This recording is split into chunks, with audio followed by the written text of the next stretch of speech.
Hey guys, welcome back to Understanding Anxiety with Trace. Um, so in the last two videos, we talked about opening the lines of communication. We also talked about recognition, as far as kind of elevating that how we view anxiety as start to view it as an equal. And before I start on this topic today, I want to make sure that you guys realize that those two concepts are imperative. You must have those implemented to some degree or another, or this would probably end in disaster. And I'll explain to you why. The reason is that we know that you have to have that recognition in order to have a good open line of communication, right? That's what we talked about in the last video. So when it comes to asking this question, if we don't have that healthy communication, this is gonna come off as condescending. I say come off. There's no hiding your intentions from your anxiety. You can, say whatever words you want to it, but it knows your true intentions because it's part of you. And so there's no fancy words that are going to get past it. There's no, there's no way that you can try and trick it with words. It doesn't work like that. So again, those other two lessons are very, very important. You have to have open communication. You need to be vulnerable with it and honest with it, and you have to recognize and honor and respect it. So when you get to this question, that it knows you're coming from a good place, it knows that you're on its team, it knows that you're genuinely trying to help, and it wants to help, obviously. So the question is, does this help? So what does that mean? Well, like we said before, the anxiety is typically screaming at you, right? And so this question is designed to kind of designed to put a pause in the anxiety, in the sense that it'll make it do a double take for a second, right? And what I mean is that when you ask it, does it help? Does what you're doing help right now? It's gonna throw it off a little, because it is trying to help. We know that from all the stuff that we've looked at before. It is there to try and help you. It wants to be a part of your team. It's maybe not doing it in an appropriate way, but it is trying to help. And so when you ask it sincerely, does this help? Then it might lay off a little bit. We might reduce that screaming a little bit, because especially if we're catalyzing our emotions, if we get angry and we say, hey, you know what, I'm kind of pissed off at you because I'm working on you. I'm trying to build this teamwork up, this relationship, and you keep yelling at me. And so does that help? That doesn't help anything, I don't think. You tell me. And so we're trying to kind of talk to the anxiety and talk to that part of our mind, that part of our ego, and say, this isn't helping at all. And that kind of is going to give it the space to say, wow, it listened to what I had to say, but what I was saying wasn't getting to it. What I was trying to tell Trace, he heard it and he listened to it, but he doesn't think that it's useful. So this is a very important question. And then the reverse can also be true.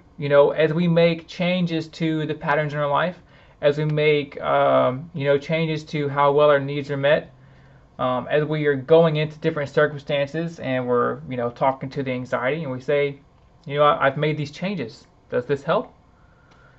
And that is also going to show your sincerity, that you are trying to help, and this back and forth of this uplifting, we're helping each other out. We're trying to figure this out together, right? We're building that teamwork. The other part of this, this module is kind of called correction, in the sense that we're trying to redirect what the anxiety is doing. But that has to be with sincerity. So the next part, it says, let the scream die out. Right? So you guys know that if somebody is yelling and screaming at you, it's hard to think, it's hard to put together a coherent sentence, it's hard to respond appropriately rather than through emotion. And that's even more true for the anxiety, in the sense that over the last few lessons, if you guys have been doing the work, you'll notice that you're starting to build up this mental and emotional fortitude to say, okay, it's yelling at me, but I'm able to just sit there. I can start to make some progress, right? I can actually take even half a second to respond just a little bit differently. And so with that skill, we're trying to let the scream die out. right? So when you're experiencing trigger, when you're experiencing anxiety, we're trying to build up that skill to say, okay, I'm just gonna let it scream for a little bit. I've talked to it before. I've asked it, does this help? And it's still screaming. And that's fine. If we go back to the child analogy, sometimes they're just gonna scream for a while, and there's not really much you can do about it. But let that be okay. Let that say, okay, you know what? I'm not gonna try to catalyze any emotions this time. I'm not gonna try to, correct it. I'm just say, just let the scream die out. And then once the scream is, died out a little bit, then we can say, okay, did that help? Was it like, and that's like legitimately, did it help? Did it help you to scream for a while? And sometimes that answer is yes, and that's okay. So letting the scream dies out it's giving the anxiety the space it needs sometimes to vent a little. We all need that space sometimes. Something happens in our life, we go talk to somebody and we just kind of rant and rant and rant. There's not really anything that they can say to fix the situation or make us feel better, but letting us rant does. And the same thing applies to the anxiety. But that requires us to have that, that honor and respect for them, to recognize it as part of us. If you, like I said about that analogy with a child, if you're viewing them as beneath you, then that's not going to really be effective. The next concept that I want to talk about is, I missed an R here, is fear versus light. So what I mean by light, maybe I can rephrase this a better way. Fear cannot handle scrutiny.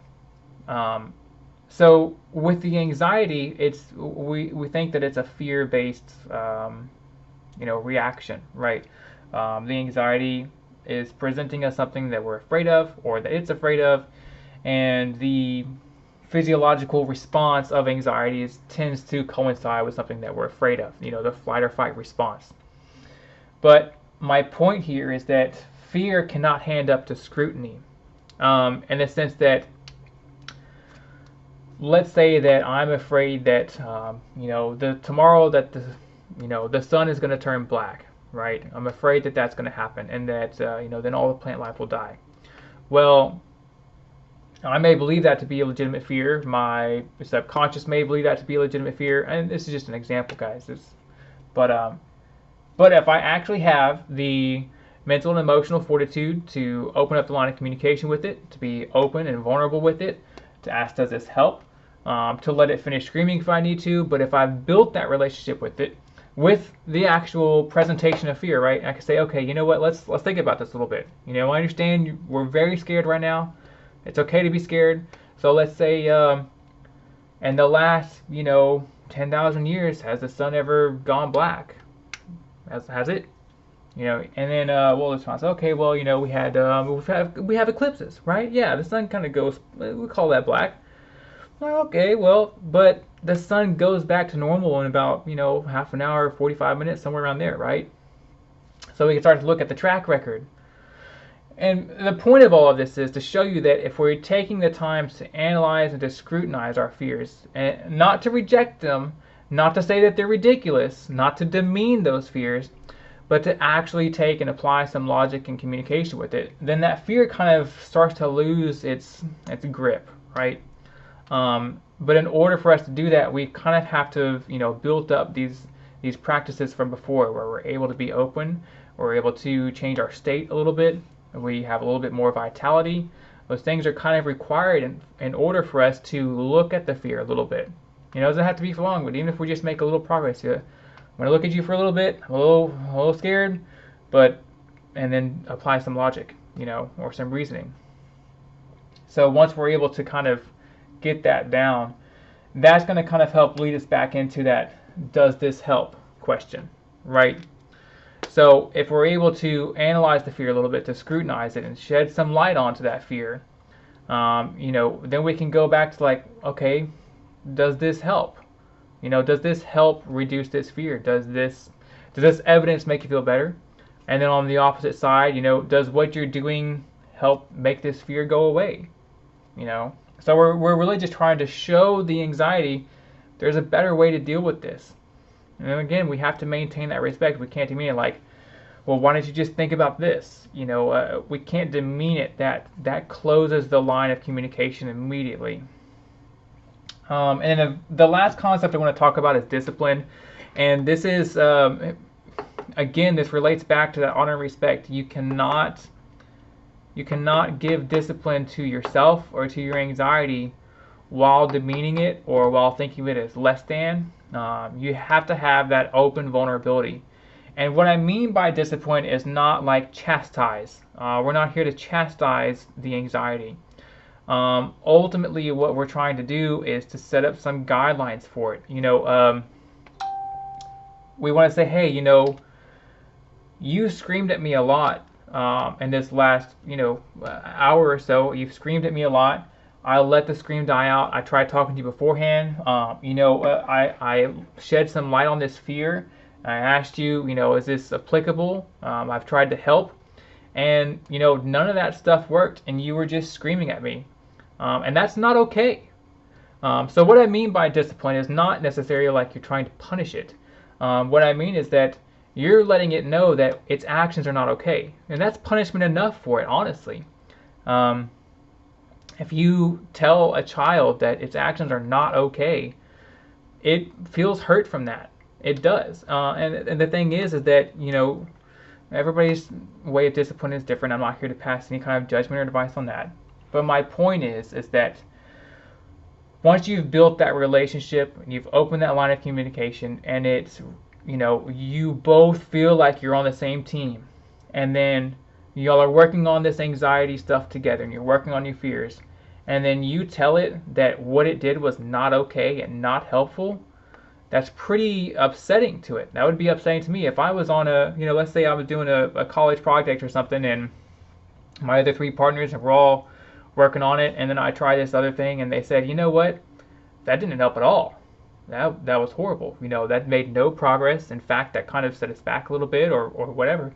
You know, that's going to hurt. That's going to cause me to change my actions. That's going to say, okay, you know what, next time I do that, maybe I should ask for advice. Maybe I should think about it a little bit differently. Maybe I should take a different action. And that's what this means at discipline. Like I said, we're not trying to punish or chastise. We want to communicate with it sincerely that we tried making a lot of effort and what it didn't help. It was not okay. We did not appreciate it. And that alone should make a big difference for you. So I want you guys to try and apply that. In the next video, we'll have another homework thing for you. So again, if you guys have any questions about these concepts, if you know, there's something that you want me to deal with you on a personal level that applies to you specifically, you know, feel free to let me know. But in the meantime, I'll see you next time.